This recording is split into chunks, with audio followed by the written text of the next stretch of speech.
Yes, Represent Radio, so it is the Gully Carnival special here. We're visiting all my favourite islands in the Caribbean. We're talking to the top artists from each country to rep their flag, show us what's happening in the carnival scene in their country.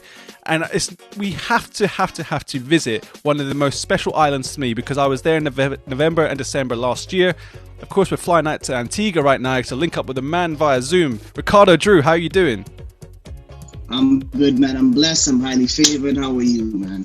Yeah, man, we're doing well over here, man. Like, Not No Carnival should be this weekend. It's not happening here due to the COVID things this year, but that does not mean that we're stopping bringing soca music to the people, and that's what we're doing in a digital fashion. Right. So good to have you here, man. Very good. I know during lockdown right now, you've been at home a lot, and I know you've been doing a lot of homeschooling with the kids right now. How's that transition from international superstar performer to being the teacher at home gone? Oh, man, I can tell you that I do not undervalue teachers anymore. You know, I have the utmost respect for them and what they do. You know, they say you never understand something until you're a part of it, until you're doing it. And I definitely understand what teachers go through. So, you know, it's something that we've had to do, something that we've had to sacrifice and make sure we do just for the safety of our children. So I'm not against it. I'm not mad at it. I'm definitely ready for it to be over, though. So, absolutely, yeah. Man. Well, it's been mad, though, to see that you've been able to cover that style of everything as a teacher at home. But at the same time, you still dropped a Homesick LP 2020 album this year. So, like, how's the work ethic balance been all right? Like, being able to have a full album release as well as managing everything at home? Well, to be honest with you, bro, like, I was in Trinidad. I was actually in Trinidad for about 5 to 6 months. Now my sons are in Florida. My daughter is in Trinidad. So I was in Trinidad for 5 to 6 months. So I got to deal with everything with the Homesick album was concerned, with the single. I got to do a lot of recording. I actually put down a lot of recording for like the next couple of years, just in case something like this ever happens again. Wow. So, you know, I wasn't able to leave Trinidad to come to Florida. And then on the 21st of July, I was able to get an exemption and a flight out of Trinidad. I went to Antigua. I took part in the virtual Soca Monarch there. And then from there, I came to Florida. So now I'm in Florida. So that's really how I got the time to balance everything. Because in the quarantine, I only had my daughter. In Florida, I have my 4 boys. It's impossible to do anything with 4 boys. Yeah. That's not mad. So how was the scene when you were over in Antigua as well, man? Because obviously carnivals and parties have been kind of like locked off for the whole year. So it's good to see that Antigua still managed to squeeze one out this year. How was that performing back in the country that you were originally from? Well, I wouldn't say they squeezed off the carnival. I just think that because our cases were so low, they were able to do certain things that, you know, other people weren't. So a lot of things were still virtual. The carnival was still cancelled. So we had, you know, a virtual Soca Monarch, but we wouldn't necessarily have had like everybody going outside and partying and stuff like that. That was actually postponed to 2021.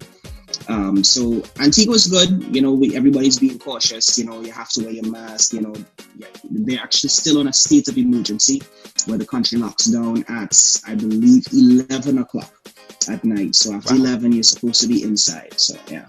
Yeah, man, it's mad to think that as well, because I remember literally it feels like only a few weeks ago, December time, and I was over there at Roadhouse in Antigua at the parties there after being at Shirley Heights Sundays with Whitney from Stonewall Sound, and then we all went to the party at Roadhouse, and it's like to think how those parties can like kind of last into the night, to have them like stopped at 11 p.m. Well, not even happen really the parties, but have a curfew at 11 p.m. It's mad to think about in Antigua when it's such a vibrant, energetic place to be. Very true, very true. And, you know, it's like, you know, we thought that this was going to take 2 weeks. And after 2 weeks, we thought it was going to be a month. After a month, we thought it was going to be 2 months. And we said, okay, we'll give you 3. Now we're going on, 8 months, 9 months now. And this looks like it's going to be our new norm. So we just need to start to find ways to deal with it and to live with it until they can find a way to get rid of it, if they ever get a way to get rid of it. Yeah, man, definitely. Well, At least in the times though, people have been trying to be, I've noticed a lot more people are grateful for what they do have, and I'm seeing a lot of really, really talented artists like yourself hitting the studio. You said you've already pretty much made years worth of music now. It's like it's a backlog ready to go sort of thing, and you're not alone in that. There's a lot of artists that have been using the same strategy. So while we've had this bad time where there's no live shows, at the same time there's been some incredible music getting recorded this year and further on as well yet to come. So for you, like, what's been the, sort of the most interesting thing that you find yourself musically doing during this time? Well, to be honest with you, the most interesting thing that I was doing, even though it had something to do with music, it wasn't necessarily music related. I actually created a series called Based on a True Story, where I would be telling stories of my journey, things that would have happened to me in my life, episodes of my ups, my downs, family issues, friends, good, the bad, and the ugly. And that series is doing pretty well for me. We do it every Thursday. We release an episode on my Instagram or on my YouTube. You can check that out at youtube.com/Team Drue. And those episodes is just something that was different for me. Everybody was doing the live and everybody was doing the performances and stuff like that. I wanted to do something different, so I went with storytelling and telling people and getting to know my fans and allowing my fans to know me. That's a really interesting thing you said. That's a great way to think of content in a different way, in a digital fashion right now when everyone's in this kind of no live show sort of situation. And I think that really reflects on you as well, because one thing that I think is quite iconic for you as a soca artist is your singer-songwriter style. Like, you've got a great voice, and it's not a case of like you just like throw some lines or a tune. Like, the fact is that you still use the traditional sort of singing songwriting style, and I think that's something that carries really well across, definitely on the Homesick LP this year. Like, you can really tell those kind of techniques have come in. So we're talking about Antigua right now, which is originally where you're from. We're talking about every country. I'm asking the artists on all today's shows if they can start talking about kind of what is unique about their first experiences at Carnival in their home country. Like, when was the first time that you were at a Carnival in Antigua?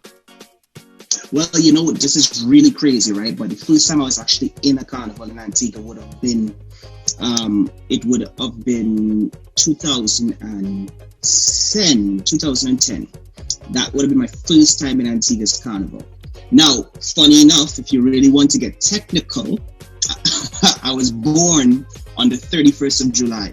I was born in Antigua, so I was born into the Carnival. So Carnival was going on when all that stuff was going on, when I was born.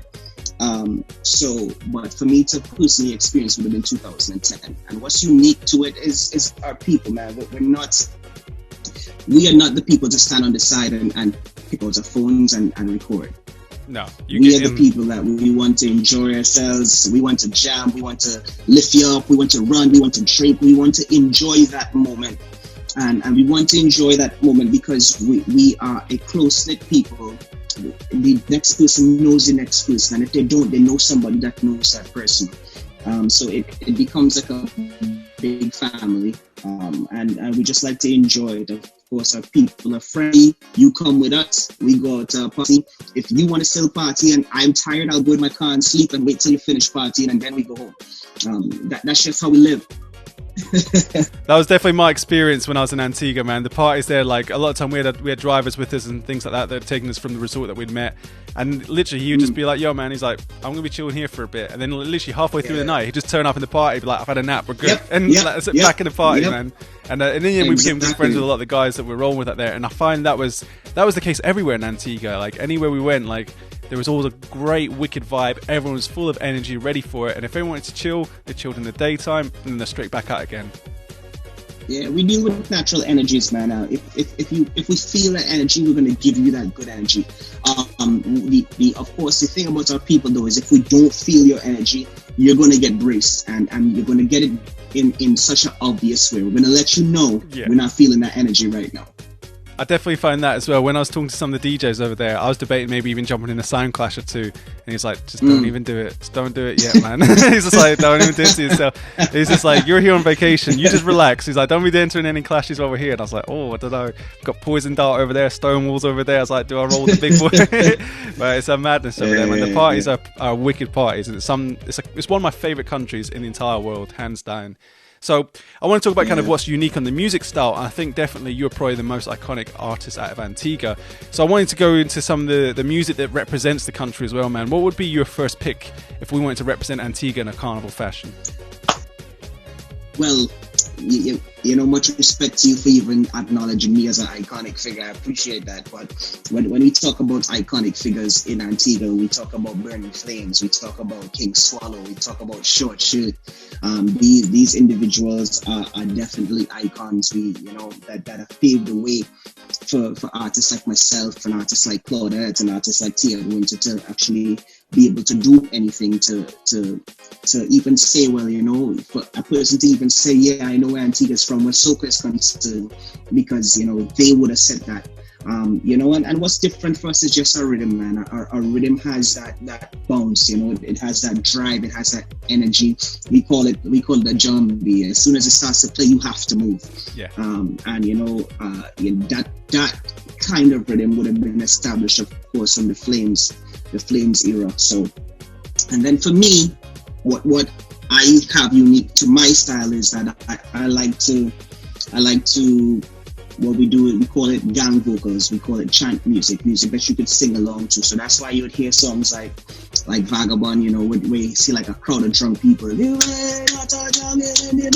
even Homesick, this place is me, something you could just raise your hands and sing out to the skies and just be appreciative of what you are doing at that present moment, how you're living at that present moment, because how you're living at that present moment and how you live regularly is two different things. Yeah, man, definitely. So let's jump into your first selection then, man. Let's get the people know what we're talking about right now. What would you have as select here on the Gully B show?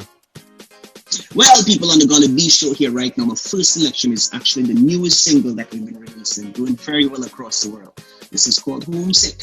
Check it out. Ricardo Drue, that was a wicked tune off the brand new the LP Homesick, and that was the title single called Homesick as well.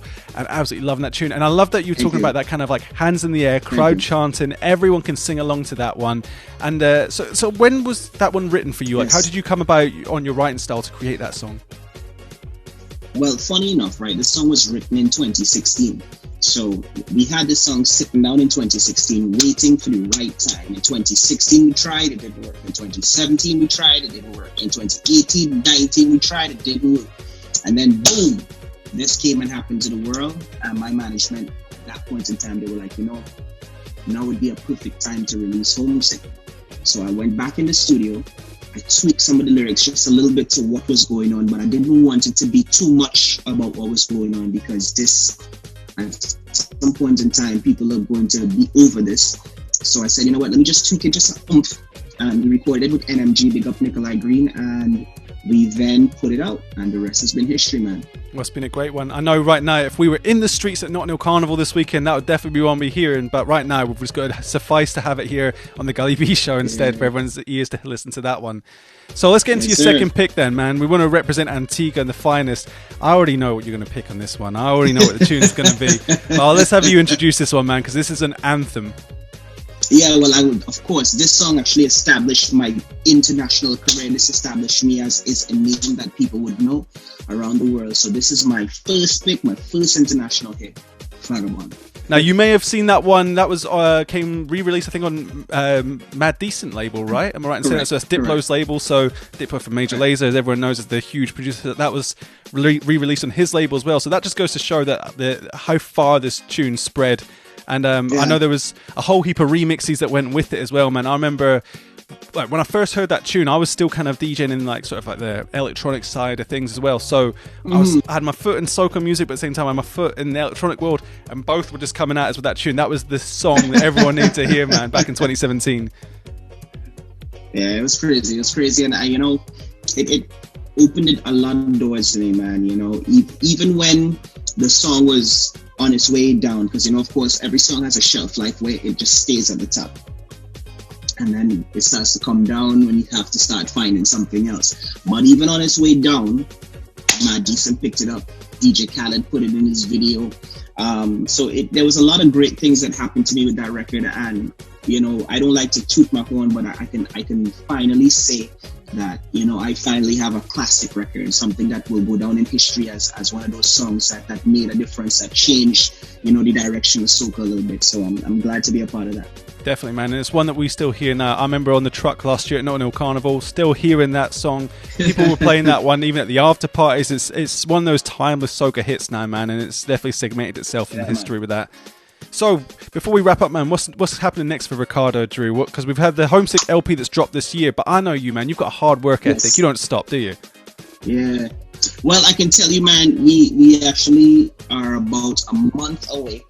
We're doing a mini music movie. So it's 3 videos in one, tied in is some acting going on and everything. So one video just leads into the next video leads into the next. So we call it a music movie, mini music movie, and it's called Fire Sticks. It's going to be featuring, the first song is Lucky, the other song is called Fire Sticks, and the third song is called Doing It Too. So you can look out for that. We're looking to drop that around September 15th. Well, a little less than a month, September 15th. And then, of course, on Halloween, we have a song dropping featuring Lil Natty and Tanda and Dash from Grenada. That song is called Jumbie Walk. So, you know, we definitely have a lot of things planned. We have a lot of things. We don't believe that COVID should stop what we're doing and how we're doing it. So we're just going to continue. And then you can look forward to the album in 2021. The album is going to be called Certified. So we have quite a few things going on. Wow, that's a lot going on, man. And honestly, I want to say a massive big up for your work ethic on that one. I know a lot of artists might be slowing down because of COVID, but you are not stopping by any means, and we are definitely excited to hear what comes with the album next year. Do that. Appreciate that, bro. Ricardo Drue, thank you so much for joining us on the Carnival Celebration Show here on Represent Radio. It's been an absolute pleasure to have you here, especially to represent Antigua, which is one of my favourite islands in the Caribbean. Thank you so much for joining us today, man. Thanks for having me, man. And for all those that are tuned in right now, when the world opens up again, because I know some places are, come check out Antigua, man. Absolutely. Much love. Bless.